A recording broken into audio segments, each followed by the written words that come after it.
네, 안녕하십니까. 청년개척 목사입니다. 제가 예전에 그 리틀 박혁이라고 해서 이 브라더 제한에 대해서 영상을 올린 적이 있었는데, 이분이 그 처음에 이렇게 성령 충만한 남미 순회 사역해서 박혁이랑 똑같이 사역하는 모습들을 영상으로 올리기 시작했었어요. 그때까지는 많은 사람들이 그렇게 보지를 않았다가, 여기 보면 박혁 전도자와의 관계 공식적으로 대답하겠다, 이런 영상을 올리고 나서부터 이제 박혁 전도자라고 검색을 하면 이제 이 브라더 제한까지 같이 뜨게끔, 그렇게 노출을 시키게끔 만들고 나서부터 이제 본격적으로 채널이 성장을 하기 시작했습니다. 그때 당시 박혁 전도자 미니스트리에 메일이 많이 갔었는데, 시스터지 문제가 굉장히 문제가 커지면서 시스터지에 대해서 입장을 말씀해 주십시오, 이렇게 요청을 많은 분들이 했었어요. 근데 박혁 전도자가 너무나 어이없게도 시스터지라고 하는 사람을 명시하지 아니하고 애매하게 발표를 했죠. 자기는 제자를 누군가를 양성시킨 적이 없다.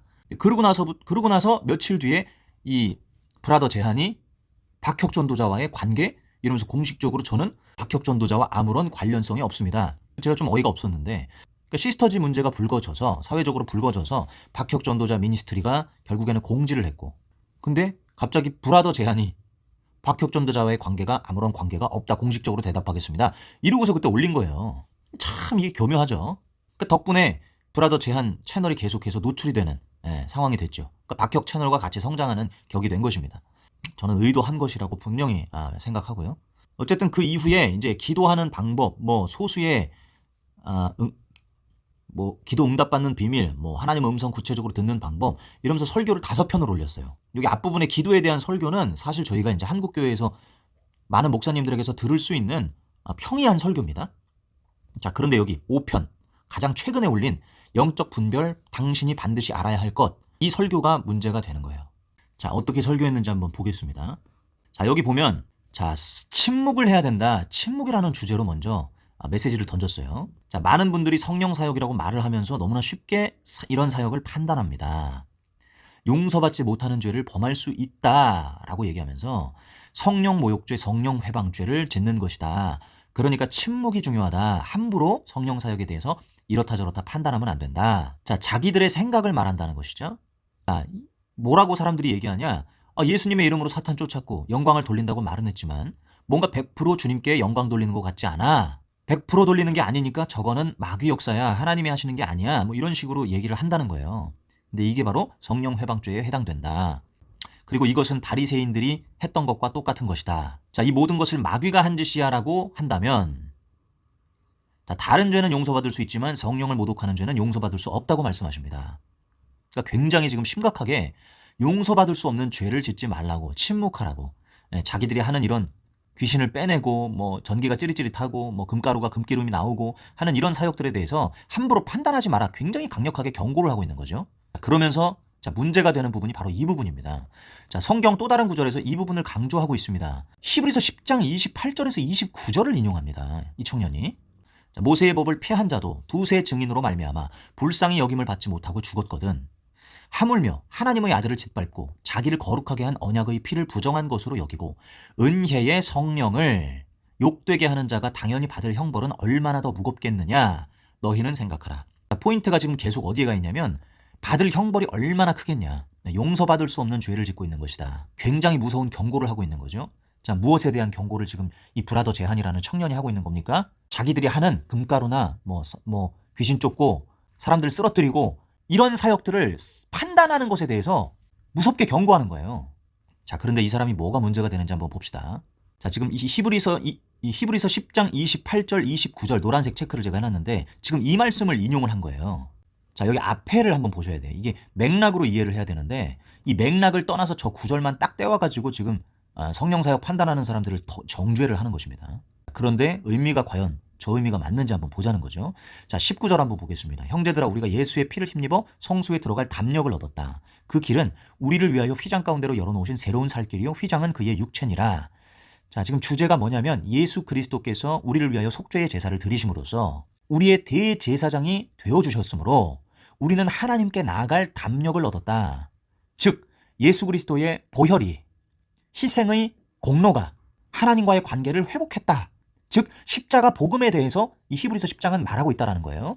자, 2절 보세요. 우리가 마음의 뿌림을 받아 악한 양심으로부터 벗어나고 몸은 맑은 물로 씻음을 받았으니 참마음과 온전한 믿음으로 하나님께 나아가자. 자, 하나님께 나아갈 수 있게 되었다라는 것을 말하고, 26절, 27절 우리가 진리를 아는 지식을 받은 후, 자, 계속해서 고의적으로 죄를 범한 즉 다시 속죄하는 제사가 없고, 여기 속죄에 대해서 얘기하는 거죠. 속죄는 오직 예수 그리스도의 십자가에 피 묻은 복음이에요. 우리를 위해서 죽으신 그리스도의 희생을 얘기하는 겁니다. 자, 이 속죄의 제사를 우리가 알고 믿게 됐어요. 자, 그런데도 불구하고 계속해서 하나님을 진노케 하는 죄를 고의적으로 짓는다.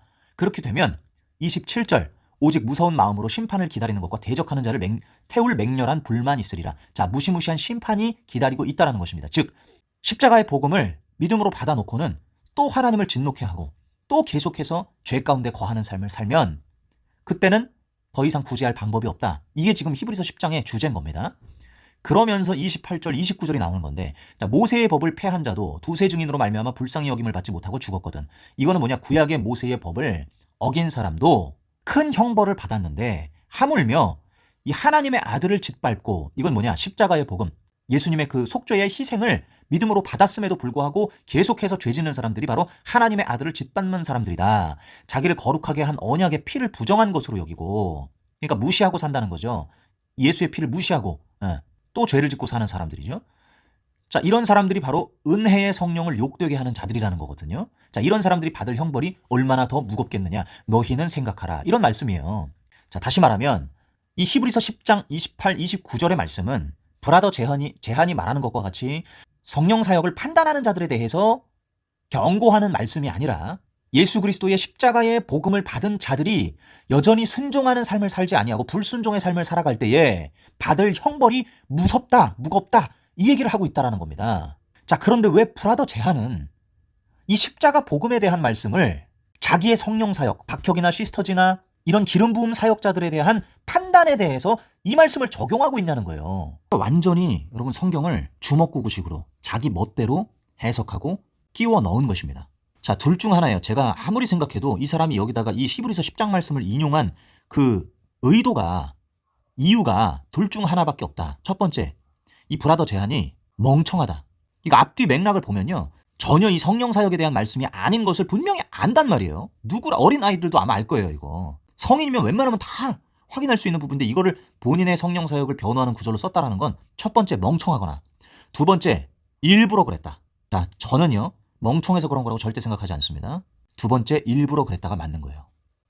하나님의 말씀을 일부러 왜곡해서 맥락을 무시한 채 자기들을 변호하는데 하나님의 말씀을 마구잡이로 발췌해서 갖다 쓰는 형태, 이런 형태를 보인다라는 거예요. 저는 이거 의도적으로 이렇게 한 것이다라고 보고요.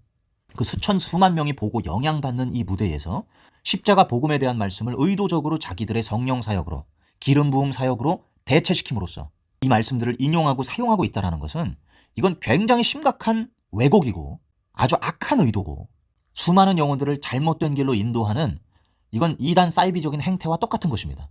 여러분, 나는 신이다 뭐 이단 사이비들 요즘 말이 많잖아요, 사회적으로. 이 사람들이 하는 행동이 뭡니까? 하나님의 말씀을 자기들 변호하는 데 쓰는 거예요. 앞뒤 맥락을 무시하고 하나님의 말씀의 진정한 뜻을 알려고 하지 아니하고 자기들 유리한 대로 갖다 쓰는 겁니다. 여러분, 이게 제일 무서운 죄악이에요. 지금 이 브라더 제안은 뭐 성령 모독죄다, 무슨 성령 회방죄다 그러면서 무시무시하게 그 사람들을 뭐 경고하고 앉아 있는데, 아니요, 제가 볼 때는 하나님을 가장 무시하고 있는 사람이 바로 이 사람이에요. 아니, 말씀을 이런 식으로 여기다가 갖다가 인용하면 얼마나 많은 성도들이 이 히브리서 10장 말씀을 성령 사역에 대해서 변호하는 말씀으로 이해를 하겠습니까? 완전히 잘못된 이해인 거예요. 이건 십자가 복음에 대한 말씀이고, 우리가 자꾸 예수 그리스도의 복음을 받았음에도 불구하고 불순종을 하면 우리는 잘못하면 엄청난 형벌을 받는다. 이렇게 바르게 가르쳐야지, 무슨 성령 사역에 대해서 함부로 판단을 하면 이런 형벌을 받을 수 있다라고 이렇게 곡해를 시키냔 말이에요. 여러분, 뭐가 더 무서운 죄입니까? 성경 말씀을 바르게 풀지 않고 엉뚱하게 자기 멋대로 의도적으로 곡해해서 의미를 변질시키고 사람들을 오도하는 이런 행위가 여러분, 하나님 보시기에 훨씬 더 진노할 만한 일이 아니겠냐는 거죠. 예전에 박혁이 에스더 설교했을 때도요, 제가 그 설교를 보는데, 야, 이 기름 부음 사역자들은 진짜 하나님 말씀을 완전 개똥같이 여기는구나. 어떻게 이렇게 말씀을 자기 멋대로 해석을 하고 수만 명에게 이 말씀을 선포를 하고 앉아 있을까? 정말 분별력이 없고 성경에 대해서 잘 모르시는 분들은 그냥 다 아멘 아멘 하고 앉아 있겠구나. 진짜 이거는 하나님 말씀 경외함도 없는 것이고 말씀에 대한 두려움도 없는 것이고 정말 이단 사이비적인 행태가 따로 없다라는 생각을 했었거든요. 제가 이렇게 말씀의 그 진정한 의미를 올려드려도 이분들, 이 기름 부음 사역자들은요, 그거 보고도 무시해버려요. 왜냐면 이 사람들은 하나님의 말씀의 진정한 의미가 무엇인가가 중요한 사람들이 아니야. 자기들의 성령 사역을 변호하는데 하나님 말씀은 그냥 도구일 뿐이에요. 하나의 들러리일 뿐이지, 말씀이 이야기하고 말씀이 말하는 핵심들을 파악하고 그것을 전달해 주는데 그렇게 큰 관심이 없는 사람들인 거예요. 그러니까 이게 브라더 제안처럼 이런 식으로 말씀을 엉뚱하게 갖다 쓰고 자기 마음대로 해석하는 거예요. 박혁도 마찬가지죠. 에스더 설교 보면 형편없는 것입니다. 완전히 잘못된 설교를 하고 있는 거예요. 그런데 이걸 모르는 사람들은 너무나 순진무구하게 그걸 아멘 아멘 하고 앉아있는 거예요. 여러분, 이단 사이비들이 뭐 정명석이나 뭐 이재록이나 이런 사람들이 왜 그렇게 많은 사람들을 호릴 수 있었겠습니까? 능력이 나타났어요. 신기한 성령의 능력이라는 것들이 막 마구마구 나타나니까 사람들이 그를 신처럼 봤단 말입니다. 실제로 박혁 전도자가 갑자기 내 눈앞에 나타나면요, 정말 신처럼 보일 수가 있어요. 이 추종자들에게서는 그렇게 될 수 있어요. 근데 그런 박혁 전도자가 조금만 말씀을 바꿔서 얘기한다든지 하나님의 뜻이라고 하면서 엉뚱한 얘기를 하면요, 이미 매료된 사람들은 그게 하나님 말씀인 양 다 믿어버려요. 그래서 정명석 앞에서 수많은 여자들이 옷 벗고 그랬던 거 아니겠습니까? 그게 하나님의 뜻인 줄 알고. 그러니까 이 브라더 제한이나 뭐 박혁이나 시스터즈 이런 사람들은 지금 당장 뭐 그런 어떤 심각한 죄악을 저지르는 것은 없다 할지라도 이들은 마음만 먹으면 충분히 그렇게 될 수 있고, 그리고 이 하나님의 말씀을 순수하게 객관적으로 풀어 설명하려고 하는 사람들이 아니라 자기 멋대로 자기 유리한 대로 말씀을 끌어와서 해석하고 설명하고 있다. 하나님의 말씀이 아니라 자기의 해석으로, 잘못된 해석으로 설교하고 있다는 거예요. 이게 얼마나 위험한 징조입니까, 여러분. 여러분, 이 사실을 꼭 저는 알리고 싶었고, 이 하여튼 이 박혁이나 시스터즈나 이 브라더 제한 같은 이 기름 부음 사역자들 하여튼 다 똑같아요. 예, 파면 팔수록 똑같은 이 뿌리에 있는 사람들이요, 추구하는 바가 똑같고 말하는 바가 똑같아요. 이 브라더 제한도 뭐 설교를 막 영상으로 막 올리길래 박혁이랑은 좀 다르게 말씀을 전하나 보다 했더니 결국에는 본인 성령 사역 변호하는 데 쓰는 거예요, 또 설교를. 그리고 도대체 이런 젊은 사역자들이 성경에 대해서 체계적으로 배우지도 않고 왜 설교를 유튜브로 하고 앉아있는지 난 이해가 안 돼요. 아니, 이 사람들이 무슨 정통 신학 공부를 한 것도 아니고 하나님 말씀을 제대로 풀어내야 되는데 제대로 풀만한 어떤 교육 과정을 가진 것도 아니잖아요. 아니, 하나님 말씀을, 아니, 이 사람들이 도대체 이 사람들 정체성이 뭡니까? 왜 수많은 사람들에게 설교를 하고 있습니까, 이 사람들이? 이 사람들 목사도 아니에요. 신학 공부해가지고 목회자가 된 사람들도 아닙니다. 근데 박혁 전도자는 저 외국에서 패스터, P-A-S-T-O-R, 패스터, 이거 목사거든요. 패스터 박혁, 이렇게 포스터를 만들었더라고. 어이가 없었어요. 아니, 박혁은 목사가 아니에요. 그냥 형제예요. 브라더예요, 형제. 혹은 뭐 전도자, 그래, 전도자라는 호칭 쓸 수 있다고 칩시다. 그럼 박혁 전도자라고 써야죠. 이벤젤리스트 뭐 이런 식으로 써야지. 무슨 패스터라는 말을 썼더라고. 와, 그러니까 완전히 무질서한 거예요. 하나님 말씀도 자기들 멋대로 갖다 쓰고 성령도 멋대로 자기들이 막 부릴 수 있다고 얘기하고 목사라는 칭호도 목사 한 수 받지도 않은 사람이 마음껏 갖다 쓰고 완전히 무질서 그 자체인 것입니다. 여기 보세요. 예, 뭐 기름 부음 청년, 자기를 이렇게 표현할 때 기름 부음 청년이 알려드립니다. 기름 부음 청년이 알려드립니다. 박혁도 기름 부음 청년. 여러분, 이 기름 부음 청년이라고 하는 것을 지금 계속 그 전면에 내걸고 자기들의 권위를 지금 계속 내세우는 거거든요. 이 참 당황스럽습니다. 이 기름 부음 받은, 그러니까 자기들이 기름 부음 받았다는 겁니다. 근데 이 기름 부음 받았다는 것은 구약적 개념이에요. 왕과 선지자, 제사장에게 기름 부었어요. 기름 부음 받은 사람이 있었어요. 그런데 여러분, 신약 시대에는 기름 부음 받은 사람이라는 개념 자체가 없어요. 신약 성경에 기름 부음 받은 자다 뭐 이런 얘기 자체가 사람에게 쓰이는 경우는 없단 말이에요. 근데 이 사람들은 구약적인 개념을 지금 가지고 와서 자기들이 특별한 지위를 가졌다, 하나님으로부터 엄청난 능력과 지위를 가지게 되었다 라고 지금 계속 홍보하고 있는 것입니다. 이게 많은 사람들이 구약 성경을 제대로 해석을 못해요. 오늘날이 신약 시대잖아요. 신약적인 그런 렌즈를 통해서 구약을 봐야 되는 것입니다. 구약은 이미 끝난 계약이에요. 그래서 신약 시대의 관점으로서 구약을 다시 재해석할 필요가 있어요. 오늘날이 신약 시대이기 때문에. 근데 수많은 이단과 사이비들은 구약에 있는 개념들을 그대로 신약으로 가지고 와요. 왜? 성경에 있다 이거예요. 성경에 있다라고 하면 사람들이 믿으니까 구약에 있는 개념을 무분별하게 받아들이는 것입니다. 그러니까 이단 사이비들이 이걸 기가 막히게 이용해요. 그래서 구약에 있는 개념들을 다 가지고 와서 신약 시대에 그대로 적용하면서 이게 하나님의 말씀이다, 성경에 이렇게 기록되어 있다라고 하면서 자기들의 지위를 확보하고 권위를 챙기는 거거든요.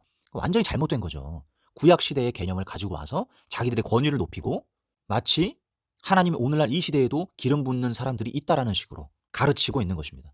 말도 안 되는, 이건 사기적인 행태고, 뭐 이분들이 이걸 의도적으로 이렇게 하는 건지 아니면 잘못 배운 건지는 모르겠습니다만 진짜 겸손해야 된다고 생각합니다. 성경을 자기들 멋대로 이렇게 해석하고 이건 정말요. 너무나 무질서한 것이고 너무나 심각한 문제인 거예요. 그러니까 여러분 이거 분별하셔야 돼요. 무분별하게 그냥 좋은 말씀이네.' 이렇게 하고 이 사람들에게 계속 말씀을 듣다 보면 여러분 나도 모르게 이게 세뇌가 돼 가지고 결국엔 이 사람들이 하는 말을 다 따라가게 됩니다. 그러니까 뭐든지 기준은 성경이 돼야 돼요. 하나님 말씀을 있는 그대로 객관적으로 풀어야 돼요. 저라고 해서 뭐 성경 말씀을 객관적으로 풀 수 있겠습니까? 저도 부족한 사람이라 실수할 수 있어요. 자, 그런데 말씀을 풀다가 실수를 했으면 시정하는 게 중요한 거예요. '아 내가 잘못 해석했습니다. 하나님 말씀이 그런 의미가 아니었는데 제가 오해했습니다. 시정합니다.' 이런 자세가 필요한 거예요. 그래서 저도 제가 했던 설교에 대해서 만약에 누군가가 문제를 삼고 잘못됐다라고 했을 때 그게 진짜 따져 봤을 때 주석적으로 맞다면 '아 그럼 성경의 권위 앞에 내가 무릎 꿇어야 된다. 예 맞습니다. 그 말씀 따라가겠습니다.' 이렇게 시정을 한단 말이에요. 근데 뭐 박혁이한테도 뭐 제가 뭐 그 에스더 설교 잘못됐다라고 올려봤자 그거 아마 봤을 거거든요. 근데 보고도 전혀 시정하는 게 없는 거예요. 그러니까 계속 그걸 노출시키고 사람들한테 전파하고 있는 것입니다. 그러니까 기본적으로 성경 위에 있는 거예요. 성경 말씀 아래에 굴복하라는 게 아니라 성경 위에서 굉장히 교만한 상태에서 자기들이 멋대로 성경을 해석하고 있다. 이 브라더 제안도 똑같을 겁니다. 제가 이 영상 올리잖아요. 브라더 제안 분명히 볼 거거든요. 보고 나서 이 설교를 만약에 시정하면 브라더 제안을 제가 인정할 수 있겠어요. 어느 정도 좋게 생각할 수 있겠습니다. 그런데 100% 시정 안 해요. 그냥 그대로 이 히브리서 10장 말씀을 그대로 자기 성령 사역 변호하는 데 계속 쓸 거예요. 보십시오. 이 사람들은 기본적으로 굉장히 교만한 사람들이에요. 하나님 말씀을 존중하지 않잖아요. 있는 그대로 객관적으로 하나님 말씀 앞에 무릎 꿇는 게 아닌 거예요. 말씀 위에 군림하고 있는 것입니다, 이 사람들이. 여러분 이런 사실을 반드시 깨달으시고 이 기름 부음 사역자들 이 진짜 문제 있는 사역자들이에요. 사역자도 아닌 사람들이 이상한 거 어디서 배워 가지고 쇼맨십 가지고 사역하고 있는데 이런 것들에 절대 여러분 현혹되지 마시기 바랍니다. 예, 부탁입니다. 현혹되지 마세요.